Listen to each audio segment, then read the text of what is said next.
നമസ്കാരം. 9th സ്റ്റാൻഡേർഡിലെ ഗാന്ധിജി ഗാന്ധിജി കൈസെ ബനെ എന്ന പാഠത്തിൻ്റെ അവസാന ഭാഗത്തിലേക്ക് എല്ലാവർക്കും സ്വാഗതം. അപ്പം നമ്മൾ കഴിഞ്ഞ ക്ലാസ്സിൽ പറഞ്ഞിട്ടുണ്ടായിരുന്നത് ഗാന്ധിജി ലണ്ടൻ में एक गोलमेज सम्मेलन के लिए गए थे. അപ്പോൾ ഒരു വട്ടമേശ സമ്മേളനത്തിന് വേണ്ടിയിട്ട് ലണ്ടനിൽ പോയി അവിടെയുള്ള കാര്യങ്ങളെക്കുറിച്ചാണ് പറഞ്ഞിട്ടുണ്ടായിരുന്നത്. നോക്കൂ, गांधी लिखते थे एक बढ़िया पेन से. बढ़िया पेन നല്ല ഇനം പെൻ.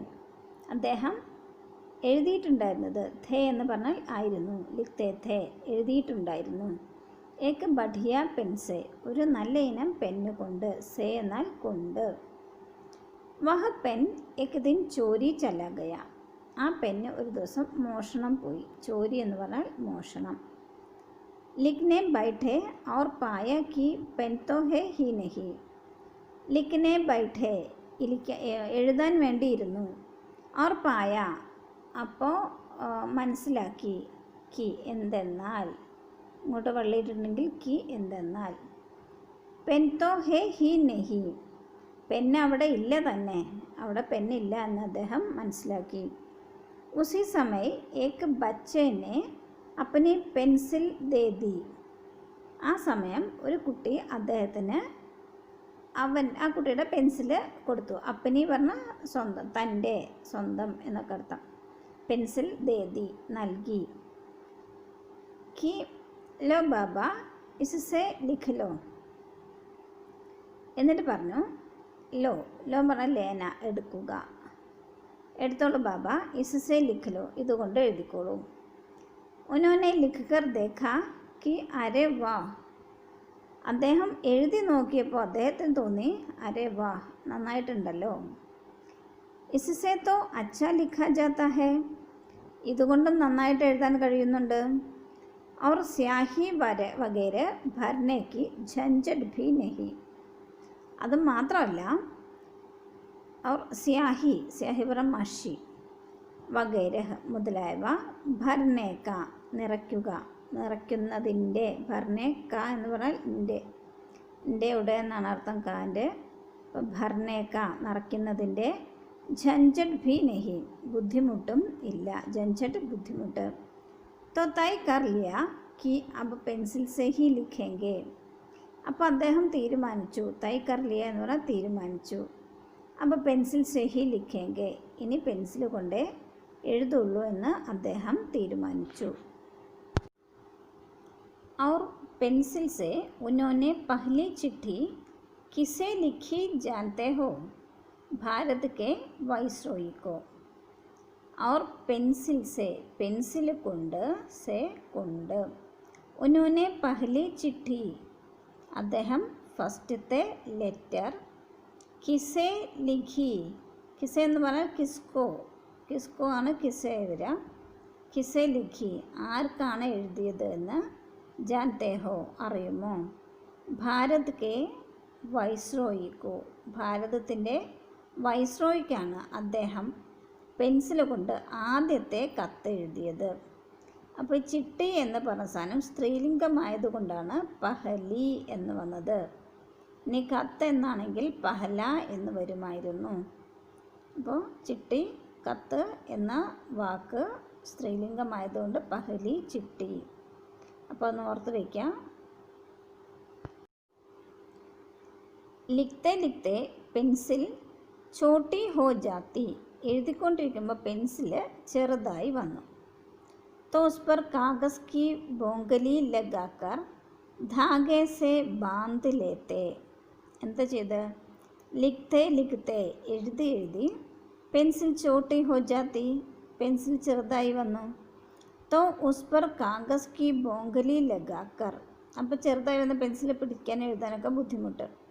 അപ്പോൾ അദ്ദേഹം എന്ത് ചെയ്തു? ഉസ് പർ കാഗസ് കി പേപ്പറിൻ്റെ, കാഗസ് കി എന്ന് പറഞ്ഞാൽ കാഗസ് പേപ്പർ കീൻ്റെ, പേപ്പറിൻ്റെ ബോങ്കലി പറഞ്ഞാൽ ചുരുൾ, പേപ്പർ ചുരുട്ടിയിട്ട്, ലഗാക്കർ വെച്ചിട്ട്, ധാഗേസെ ബാന്ധ് ലേത്തെ, ധാഗ് എന്ന് പറഞ്ഞാൽ നൂല്, ചരട് എന്നൊക്കെ അർത്ഥം. ധാഗസെ ബാന്ധ് ലേത്തെ ചരട് കൊണ്ട്, സേ പറഞ്ഞാൽ കൊണ്ട്, ബാന്ധ് ലേത്തെ കെട്ടിവെച്ചു. दरअसल इन सबके पीछे कोई सनक नहीं. സത്യം പറ, ദറസൽ പറഞ്ഞാൽ ശരിക്കും, ഇൻ സബ്കെ പീച്ചെ ഇതിൻ്റെ ഒന്നും പിന്നിൽ, കൊയ് സനക്ക് നഹി ഒരു ഭ്രാന്തൊന്നും ഇല്ല. അതിൻ്റെ പിന്നിലൊരു ഭ്രാന്തൊന്നും അല്ല. സനക്ക് എന്ന് പറഞ്ഞാൽ ഭ്രാന്ത്, അദ്ദേഹത്തിന് വട്ടായിട്ടൊന്നും അല്ല.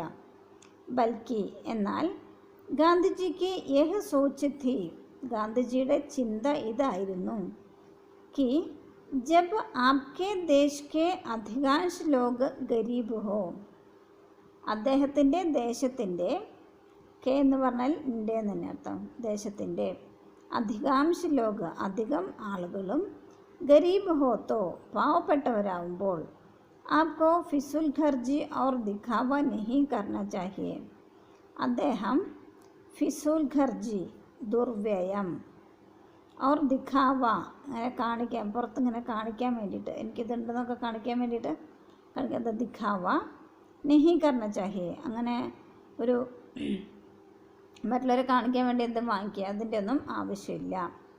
അഗർ ആപ് സച്ച്മുച്ച് അപ്നെ ദേശ് ഔർ ദേശവാസിയോं से प्यार करते हैं तो आपके कम से कम में काम चलाना चाहिए.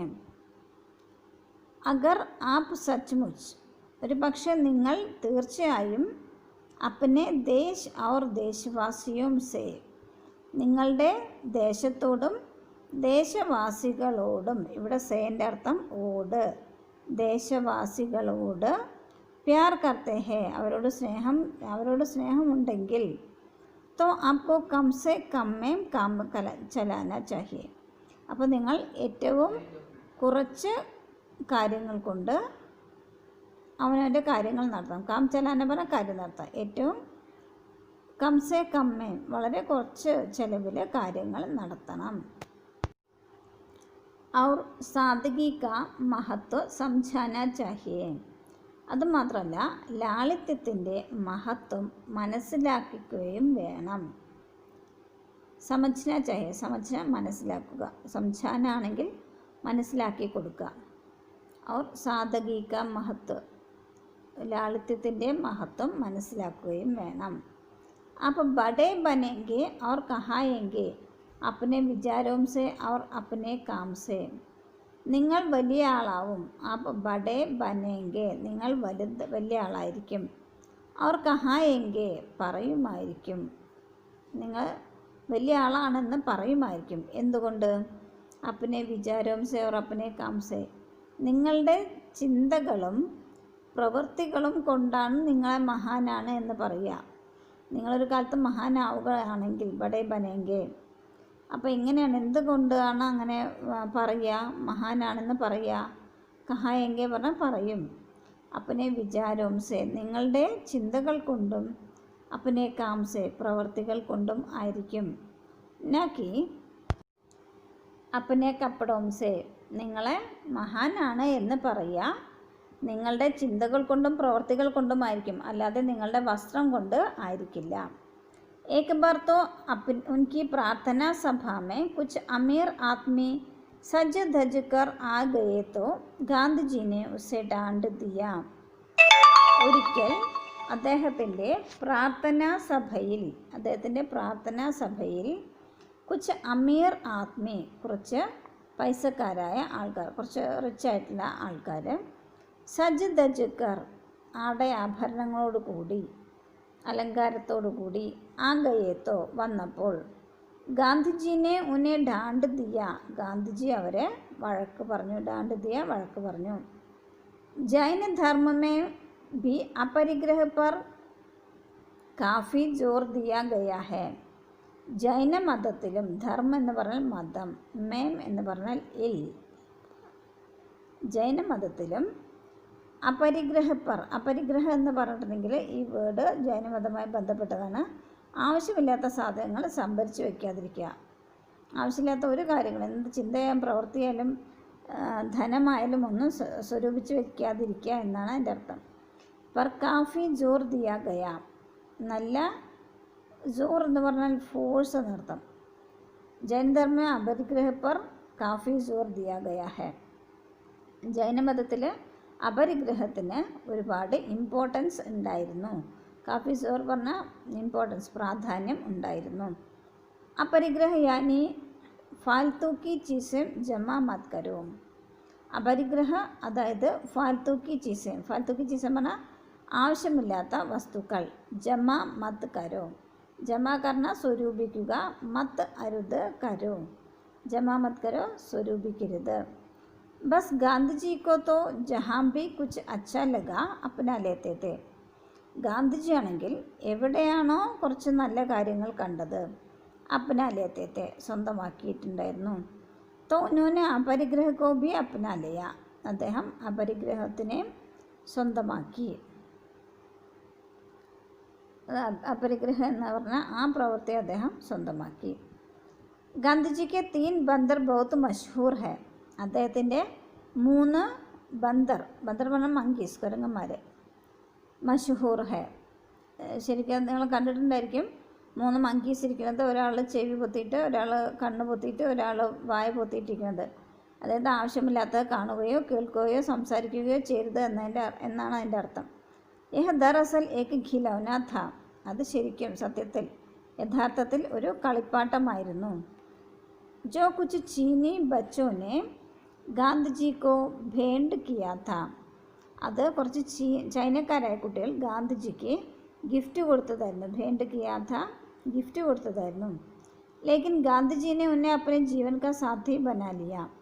പക്ഷെ ഗാന്ധിജി അവയെ തൻ്റെ ജീവിതത്തിൻ്റെ ഒരു സാഥിയാക്കി. സാഥി പറഞ്ഞ ഫ്രണ്ട്സ്, കൂടെ കൊണ്ട് നടന്നു.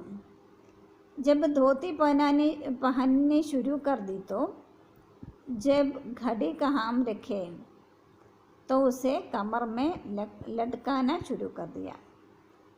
പിന്നെ നേരത്തെ പാൻസൊക്കെ ഇട്ടിട്ടുണ്ടായിരുന്ന ഗാന്ധിജി ജബ് ധോത്തി പഹനനി ശുരു കർ ദി, പിന്നെ ധോത്തി ഉടുക്കാൻ തുടങ്ങിയപ്പോൾ തോ ജേബ് ഘടി, അങ്ങനെ പോക്കറ്റിലിടുന്ന വാച്ച്, കഹാ രഖേ, എവിടെ വയ്ക്കും, तो उसे कमर में लटकाना शुरू कर दिया.